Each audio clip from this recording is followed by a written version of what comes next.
আজকে যখন রাষ্ট্র ব্যবস্থা সংস্কারের সুবর্ণ সুযোগ তৈরি হয়েছে, অত্যন্ত পরিতাপের বিষয়, কিছুদিন হয়তো পরে আমরা শুনতে পাবো হাসিনা ছাড়া ফেসিবাদ ব্যবস্থার সবকিছুই আপনারা রেখে দেন। শুধু এই কথাটা হয়তো লজ্জায় তারা বলতে পারছে না। হাসিনা ব্যবস্থার বিচার ব্যবস্থা ভালো, হাসিনার পুলিশ ভালো, হাসিনার প্রশাসন ভালো, কেবলমাত্র হাসিনাই ভালো না। আজকে আপনারা হাসিনার সবকিছুকেই টিকিয়ে রাখতে চাচ্ছেন। এই তরুণ প্রজন্মের কাঠগড়ায় আপনাদেরকে দাঁড়াতে হবে।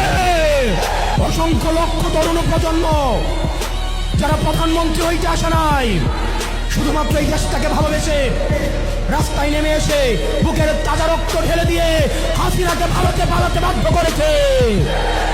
যারা হাসিনার ব্যবস্থা টিকিয়ে রাখতে চাইবে, আমার ভাই আপনার ফাহাদের মতো, আমার ভাই হাদির মতো, আমার ভাই আরিফের মতো আমরা যুগে যুগে রাস্তায় নেমে আসবো ইনশাআল্লাহ।